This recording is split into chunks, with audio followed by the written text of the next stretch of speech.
रही था, पैर दोनों राइट एंगल में मिला गया। एक पाँव बेड के इस तरफ, एक पाँव बेड के इस तरफ मिला गया। चश्मे को कूटा गया, जिसकी वजह से आंखों से खून निकल गया।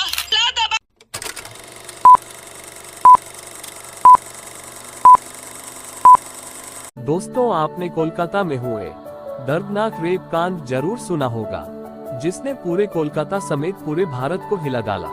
इस रेप कांड ने हर लड़की को सदमे में डाल दिया। हर तरफ आक्रोश फैल गया। सारे हॉस्पिटल के डॉक्टर नर्स सड़कों पर उतर आए। उस रेप कांड को लेकर सरकार से न्याय मांगने लगे।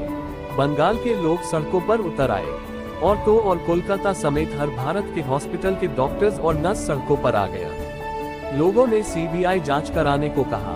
हर कोई इस रेप कांड को सुनकर अपने आंसू नहीं रोक पाए। उस बेगुनाह लड़की का नाम मौमिता है।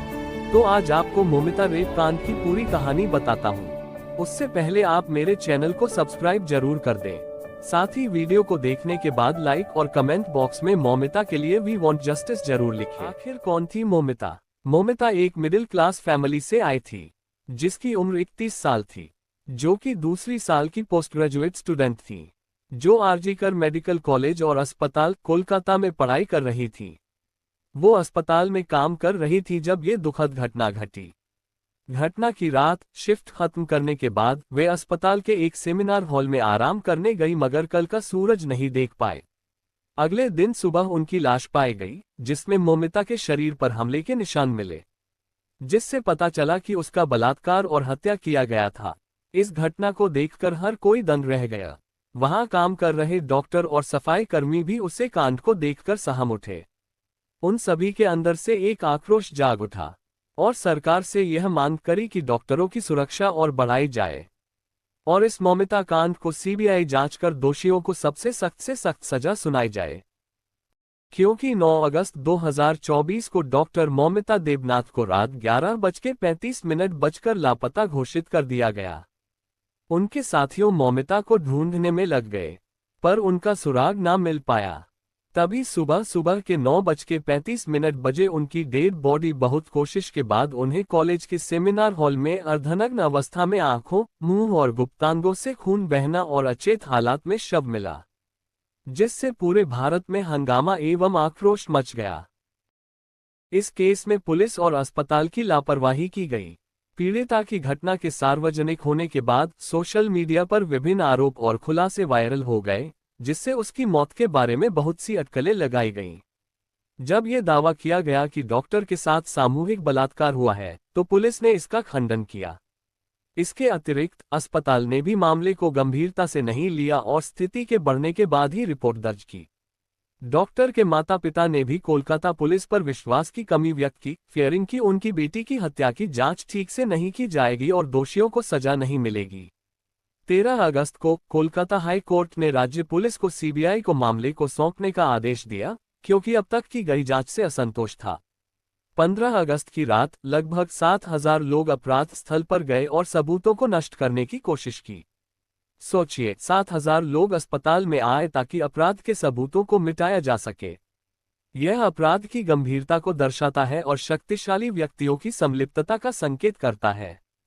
पुलिस इसे रोकने में असमर्थ दिखी, जिससे जनता निराश हो गई। इसलिए हाई कोर्ट ने बंगाल की मंत्री ममता बनर्जी और राज्य पुलिस की भी आलोचना की, जिन्होंने स्थिति को नियंत्रित करने में विफल रहे, विशेष रूप से जब जनता आसानी से अपराध स्थल तक पहुंच सकती थी। इसी के चलते कोलकाता में ट्रेनी डॉक्टर के साथ रेप मर्डर केस मामले में पूछताछ और जांच जारी है।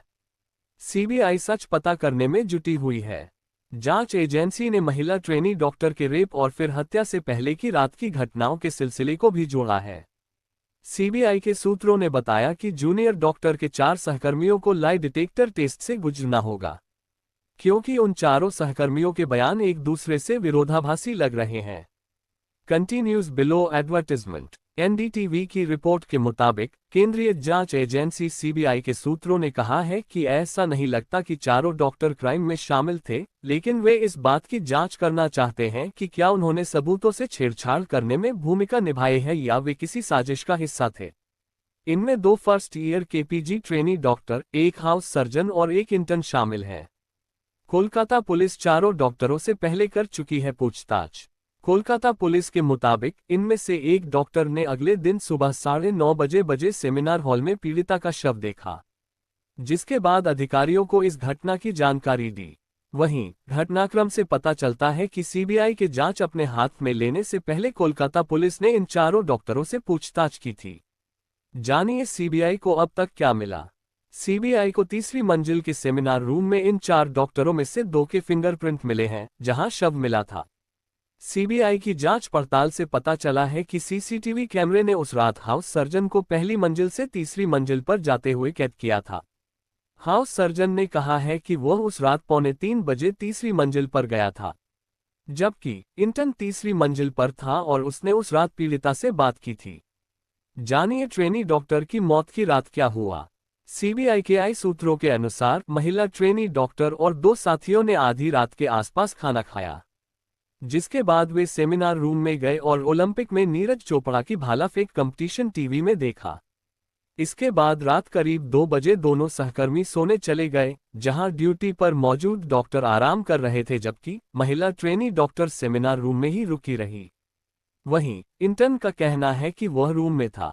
दरअसल ये तीनों कमरे सेमिनार हॉल, स्लीप और इंटर्न रूम तीसरी मंजिल पर एक दूसरे के करीब स्थित हैं। इसके बाद सुबह करीब 9:30 बजे पोस्ट ग्रेजुएट ट्रेनी डॉक्टरों में से एक, जिसके साथ पीड़िता ने पिछली रात खाना खाया था, वार्ड राउंड शुरू होने से पहले उसे देखने गया। कोलकाता पुलिस की टाइमलाइन के अनुसार उसने दूर से उसका शव अर्धनग्न अवस्था में देखा। फिर उसने अपने सहकर्मियों और सीनियर डॉक्टरों को घटना की जानकारी दी। इसी बीच कोलकाता रेप मर्डर केस के क्राइम प्लेस से मृतका की डायरी बरामद हुई थी। इसके साथ ही उसी डायरी का एक पन्ना भी मिला था। दोनों को कोलकाता पुलिस ने पहले ही दिन जब्त कर लिया और सीबीआई को सौंप दिया। लेकिन मृतका ने डायरी में क्या लिखा था? कोलकाता रेप मर्डर मामले में सीबीआई की जांच चल रही है। जांच एजेंसी 64 घंटे की पूछताछ पूरी कर चुकी है। वहीं आज संदीप घोष की पेशी होगी। इस बीच केस में एक नया पहलू सामने आया है। हॉस्पिटल में रेप और मर्डर वाली जगह से पुलिस को एक डायरी मिली थी, जो अब इस पूरी वारदात में अहम रोल अदा कर सकती है। पुलिस सूत्रों का कहना है कि डायरी के ठीक बगल में उसी डायरी का एक पन्ना खुला पड़ा था, जिस पर कुछ लिखा हुआ था। डायरी के साथ ही उस पन्ने को भी कोलकाता पुलिस ने सीलबंद लिफाफे में जब्त कर लिया था। लेकिन उस पन्ने पर आखिर लिखा क्या था? क्या लिखे गए शब्द उसी मृतक महिला डॉक्टर की लिखावट थी? सूत्रों का कहना है कि शायद महिला डॉक्टर ने उसी रात अपनी मौत से पहले खुद ही पन्ने में लिखी होगी। बरामद किए जाने के बाद कोलकाता पुलिस ने उसके माता पिता को दिखाया और उनसे पूछा कि क्या यह उनकी बेटी की लिखावट है। सूत्र ने बताया कि उन्होंने बेटी की लिखावट होने की हामी भरी है। लिखावट की दोबारा जांच करने के लिए उसी डायरी के दूसरे पन्नों से भी इसका मिलान किया गया और दोनों की लिखावट एक जैसी पाई गई। इसके बाद पन्ने को जब्त कर लिया गया। कोलकाता पुलिस के टॉप सूत्रों का दावा है कि पन्ने और डायरी को सीबीआई को सौंप दिया गया है। सूत्रों का कहना है कि महिला डॉक्टर शायद नियमित रूप से अपनी डायरी लिखती थी। वह क्या करना है, इसकी एक लिस्ट बनाती थी। उसने अपने सपनों को भी अपनी डायरी के पन्नों पर लिखा था। सूत्रों के मुताबिक अपनी मौत से पहले महिला डॉक्टर ने पन्ने पर एक लिस्ट बनाई थी कि क्या करना है। वह कई प्राइवेट क्लिनिकों और मशहूर अस्पतालों में प्रैक्टिस करना चाहती थी। इस लिस्ट में कोलकाता और बैरकपुर में स्थित कुछ अस्पतालों और प्राइवेट क्लिनिक्स के नाम भी शामिल थे। सूत्रों का दावा है कि अपने चैम्बर की लिस्ट के अलावा मृतका ने लिखा कि वह आने वाले वक्त में वह मेडिकल में गोल्ड मेडल जीतना चाहती है। वह गोल्ड मेडल हासिल करने के लिए अच्छी तरह से स्टडी भी करना चाहती थी। यह उसकी महत्वाकांक्षाओं में से एक था। सूत्रों के मुताबिक डॉक्टर ने बताया कि पेज में अपने माता पिता की भलाई के लिए क्या प्लान बना रही थी। उसने माता पिता से खुश और मुस्कुराते रहने का भी वादा किया था। सूत्रों का कहना है कि शायद मृतका ने सोने से ठीक पहले ये सभी वाक्य लिखे थे। शायद यही वजह है कि पेज को डायरी से हटा दिया गया। तो दोस्तों, ये तो थी अब तक की मौमिता देवनाथ की दुखद कहानी। अगर आप और मौमिता केस के बारे में जानना चाहती हैं, तो नीचे लाल कलर का बटन है, उसे दबा दीजिए। यानी नई खबर के लिए आप मेरे चैनल को सब्सक्राइब जरूर कर दें, क्योंकि चैनल को सब्सक्राइब करने से मैं जितनी भी वीडियो डालूंगा उसका नोटिफिकेशन आप तक पहुंच जाएगा। और दोस्तों, अंत में एक बात कहूंगा कि अगर आप मौमिता रेप कांड से दुखी हैं तो नीचे कमेंट बॉक्स में वी वांट जस्टिस जरूर लिखें और अपने दोस्तों को वीडियो शेयर करें।